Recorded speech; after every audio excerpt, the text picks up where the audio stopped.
You ever had a sip of black coffee for the first time? It's harsh, bitter, and you wonder, why do people even like this stuff? That's kind of how I felt the first time I saw the Casio DW-290 while scrolling through watch catalogs late at night. First time I saw this watch, I thought, that has to be the ugliest Casio I've ever seen. Chunky, weird shape, not my vibe. But over time, my taste shifted.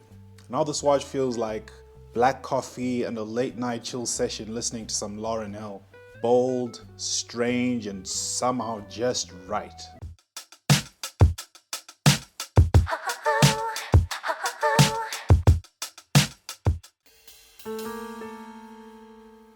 The Casio DW-290 is what happens when you tell a digital watch you're not good enough to be a G-Shock, and it replies, cool, I'll just save the world anyway. Born in the early 90s, a time when Casio was making more watches than McDonald's was flipping burgers, the DW-290 was a chunky, angry-looking brute. Well, kinda still is. Not part of the G-Shock family, just G-Shock adjacent. Like a cousin who lifts weights in the garage but never gets invited to dinner. It didn't care, it had a job to do. And in 1996, it landed that job on the wrist of none other than Ethan Hunt. Yep, Mission Impossible. CIA vaults, wires, high-stakes espionage, and this $30 plastic beast. While everyone else was wearing Omegas and Rolexes, Tom Cruise was defusing bombs with a Casio you could find at a petrol station. But wait, it gets weirder. This same watch, the one with no sapphire crystal, no fancy branding, somehow ended up underwater with NASA aquanauts.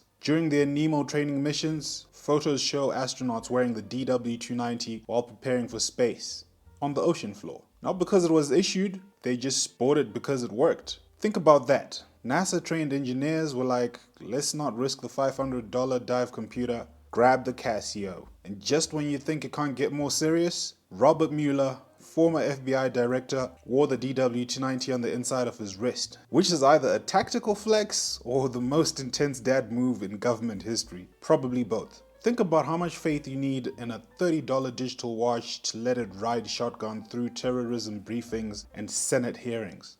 And then, Casio pulled the plug. In 2015, without warning, they killed it off. No tribute, no final edition, it just vanished like a secret agent who left the burner phone behind. But you can't kill a legend.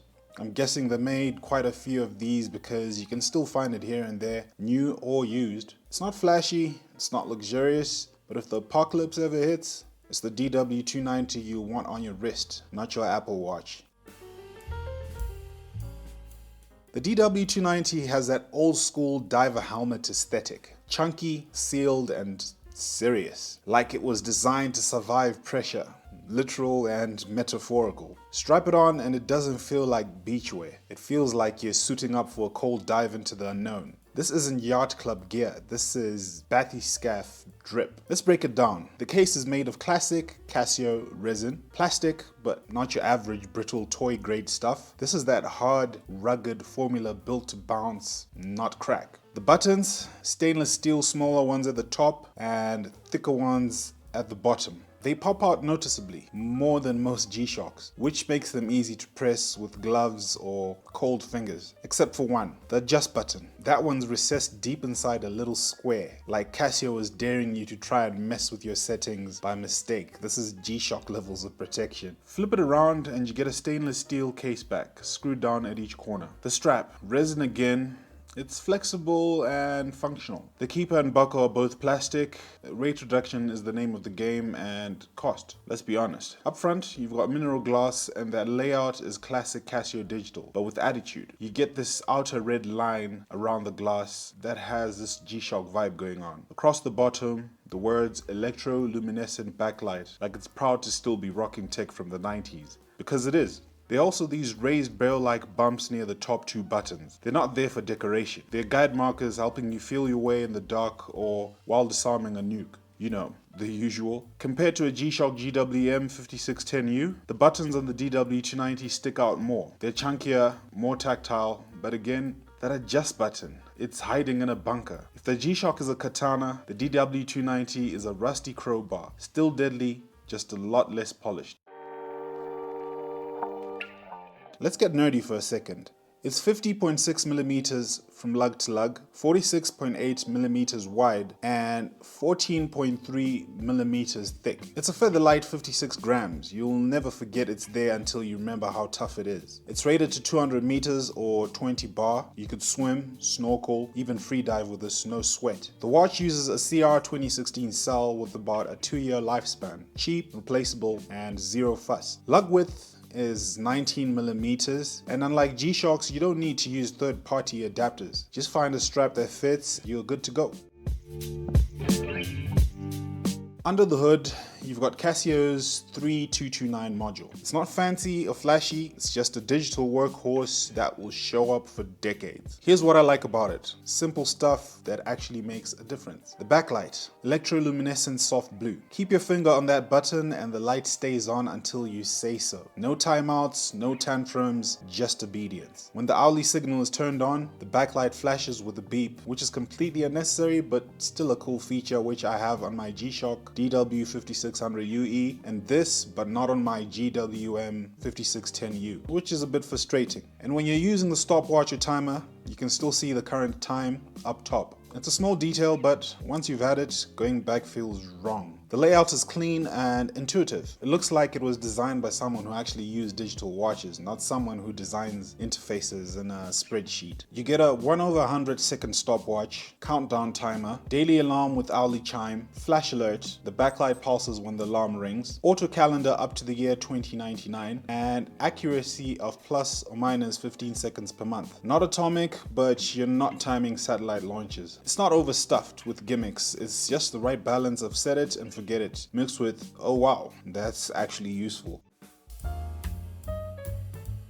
On my 7-inch wrist, it fits surprisingly well. It's chunky but not obnoxious. The strap feels comfortable, no complaints there. It's that classic Casio resin, soft and flexible. Nothing fancy, but it works. It's light enough that you forget it's there, but it's still got some presence. You feel like you're wearing a tool, not a toy. The buttons are easy to press while it's on the wrist, something Casio actually nailed here. No awkward finger gymnastics.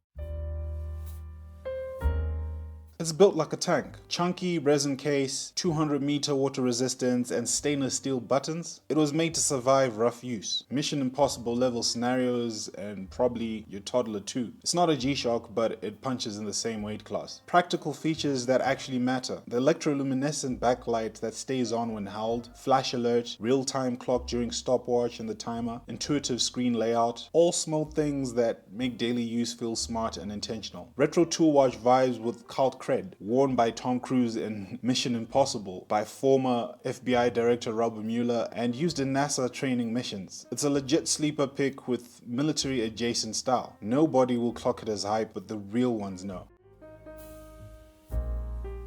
Let's be real, if a G-Shock's on the table, you're picking the G-Shock. It tries hard, bless it, but side by side with a proper G with shock resistance, modern modules, and more refined builds, this is like the friend who shows up to the race in Crocs. Brave, but not your first pick. The design feels outdated. Chunky case, plastic buckle. It's got 1990s survival watch energy, and not in a hipster way. On the other hand, the design is what made me get it as well, so it's you like it or you don't. The green text fades, which is something that has me keeping this in my watch case more than I use it. If you like the lime green text on it, you're going to have to find a way to protect it from rubbing off. The DW-290 is not trying to impress anyone. It's not the best Casio out there. It's not even the best value, but it's got something that's hard to quantify. Character. Would I buy it again? Yeah, I actually would. Not because it's a better deal than a G-Shock. It isn't. The DW-5600 gets you shock resistance, a cleaner build, and for just a few more bucks, it's objectively the smarter buy. But I wanted something different. I wanted that oddball case shape. I wanted the Mission Impossible connection. I wanted something a little off the beaten path, and this gives me that. This is for someone who sees value in a watch that's discontinued and slowly becoming a collector's oddity. Who doesn't want the same watch worn by Ethan Hunt? If you want true G-Shock durability, skip it. If you want to get this watch for yourself, I've linked it below, though it's getting a little harder to find. If you grab one through my affiliate links, it supports the channel and lets me keep making videos like this. That's the DW-290. Underrated, unpolished, unexpected, and honestly kind of unforgettable. Thanks for watching.